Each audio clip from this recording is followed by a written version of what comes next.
So what stood out to you from this quarter? I'd say acceleration, an incredible commercial business. I think the margins are obviously off the charts when you think about what's going on across the industry. So usually you can get high growth, but it comes at a cost of margins.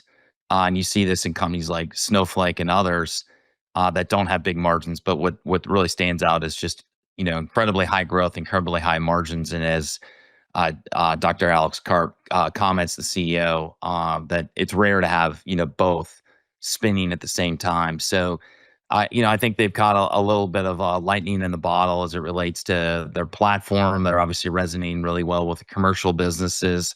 The acceleration and the cash flow growth is exceptional, and I think clearly every software CEO we talk to is talking about them being kind of more the envy of what they want to become.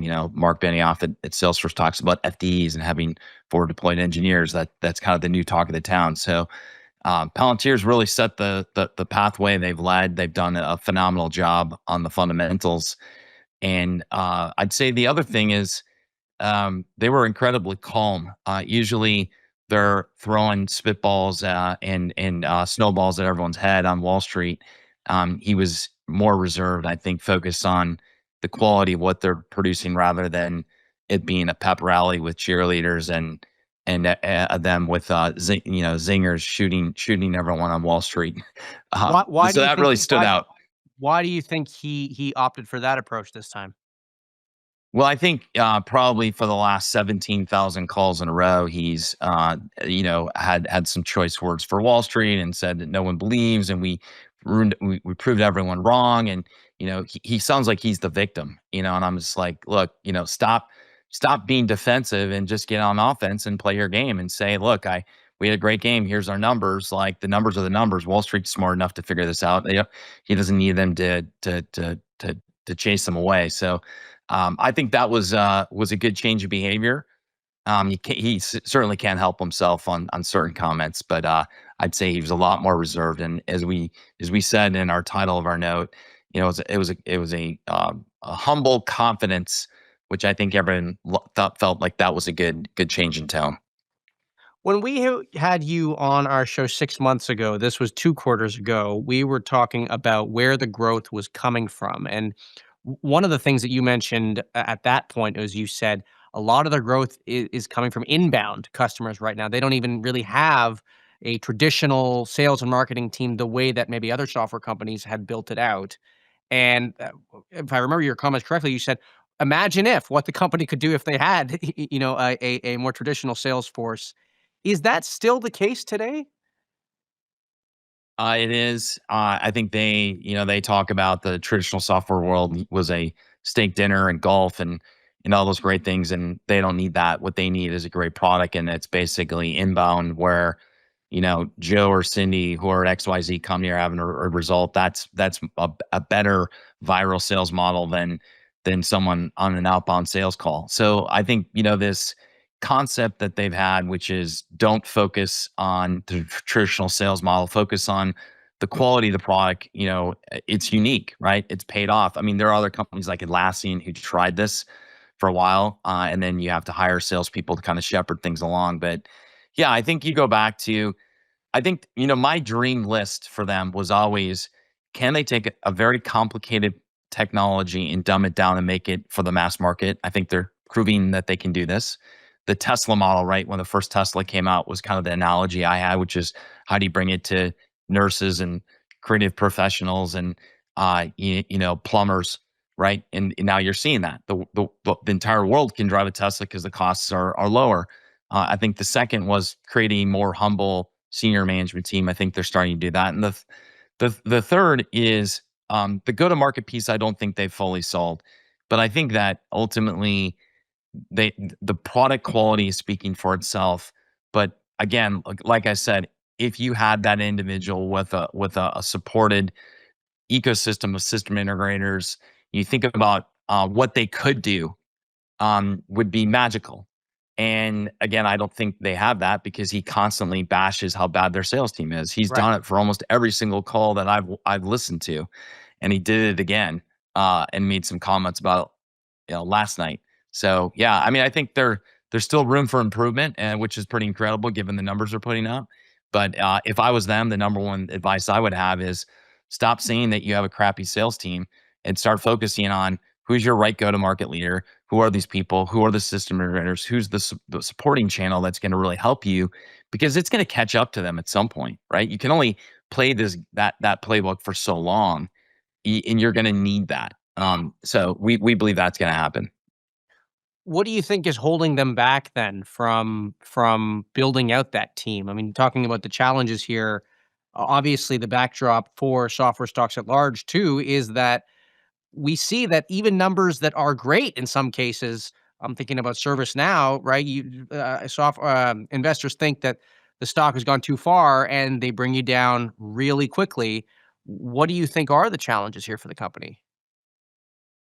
Well, the challenges for Palantir are really, I mean, the stock is the multiple. I mean, the multiple trades at twice the multiple of any other software name. The most amazing companies like CrowdStrike, Cloudflare, multiple. We've said this is the problem. The reason why the stock, is only up 5% right now and is off the 52-week high, which is over Right. $207 a share, and we're at 155, is the multiple. So And so it's that's basically nothing. the narrative. Thinking if they can't keep the narrative intact, then that's when the Well, multiple starts to come down. yeah, I mean, I think, look, the entire software industry is melting right now because of the advent of Claude and OpenAI, and that it rewrites the entire software framework. I'm not saying that that's right, but that's what Wall Street's creating. So the entire multiples across all software falling out of the sky. So what we're saying is, like, their multiples going to stay at the highest level ever because they don't face any risk for AI. That they've embraced everything in AI, and it's amazing. So I think, the reality is the industry is under duress. Like, how can your multiple stay where it's at? So our issue's never been fundamental with Palantir. We love the fundamentals. Our issue is, we've seen this movie before at Snowflake, Datadog. You go through the list. Investors that chased these dreams at the top got ran over. And Mm, so, from a financial perspective on the multiple, the biggest issue is really the multiple. The right. second is the same concern about OpenAI, Salesforce, and Adobe going to seep into this story, which is, if Anthropic can do all these things, why can't they do certain things that Palantir is doing? Hmm. And I think ultimately there's a bigger barrier for software than we're talking about. We have time to talk about. But I think that right now it's multiple driven. It's ultimately, can they keep the results going? And Wall Street hates the deceleration story. The back half of this year is going to be really difficult because the comps get really hard. They get really hard. And so at some point, without a good sales team and a good go to market leader, and all the things that he likes to hammer on, can they keep that growth rate going? And maybe they can. The other challenge is, he said he's going to take headcount lower at the company. He's going to take the headcount from a peak down 1,000 heads and increase the sales by 10x. I will bet there's no chance that happens. I will bet anyone amount of money that doesn't happen. So, like, he's put some pretty big mile markers out there where they want to hit. I don't think he'll hit that. He won't be 10x larger on a 1,000 heads lower. No chance. Zero chance in my book. Well, like you said, I mean, the blessing and the curse of putting up big numbers is that it makes it a lot harder to Yeah. live up to them next There time there are around. not a lot of challenges right now other than the multiple and can they keep the mo going. There's really not a lot going because right now the software industry doesn't have a lot going for itself. I've covered this for 25 years. I've never seen sentiment this bad in the software industry. I lived through the dot-com era, through the Yeah. cloud era, through the client server I mean, era. you saw I mean, just today, the emerging cloud index is down 5%, and you have Palantir putting up the numbers that it does. I mean, it has day by day, it's slipping. Yeah, I mean, it's like, what I think the worry everyone has now, are there gonna be 3 or 4 defining software companies on the planet? And right now there are 100, and maybe, the 95 of those go away. That's the worry, and that's the way Wall Street's treating this right now, which is, we're gonna literally have Google, Amazon, Palantir, and a couple others left.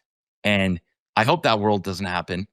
But I think the world and the view that Anthropic CEO is painting, that we're going to have, um, this just a few elite companies and then a bunch of, like, really bad companies. I hope that doesn't happen. And I think everyone is starting to subscribe to, maybe this world happens.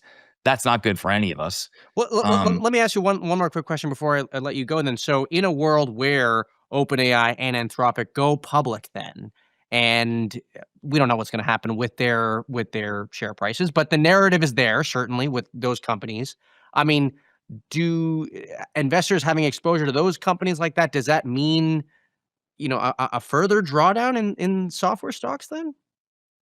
Could hypothetically, again, if the Wall Street Journal, which and I think maybe you guys have reported like later this year, if OpenAI goes, Anthropic Yeah, goes, I certainly think look, those companies are eating my industry away in terms of stock valuations. Um, and as they go public, the chances that is there further erosion in the rest of market cap across the industry. Um, Now the reverse can happen, which is I think there's a lot of perceptions about what AI is going to do to enterprise software, and there's realities. And I think the perception, it's almost like a deep seek moment where everyone's like, everyone out of the pool, it's going to stink. The winds are coming, leaves are falling in the pool, and it's going to get ugly, you know? And I don't know if it's that bad. And so we have to have the rest of the industry also put up good numbers and embrace this. I mean, my feeling is like there's an embracement of what OpenAI and Anthropic are going to do rather than trying to kill everyone. right, And I right. think hopefully that's the message because if they come with a message that we're going to destroy the entire software stack, then look out. Things are going to get nasty. I think right now the message is we want to partner and make Intuit better in filing our nation's taxes. We don't want to replace Intuit. And so, but I think right now everyone on Wall Street's treating it like those two companies are going to crush the entire industry, and they've got their steamrollers out. Whatever space aliens, you know, analogy, whatever you want to make up inside your AI machine, that these AI, these agents are coming for us. It's I'm watching it real time. The IGV, the software index, is again down another 4%. It's already down 14, 15% for the year. So there is definitely a fear factor, and it may get worse, but it depends on how they want to frame it too as they come public, and we don't know how they're going to frame that. Great. Well, Brent, I want to thank you for coming on. That is Brent Thill from Jefferies here on TITV.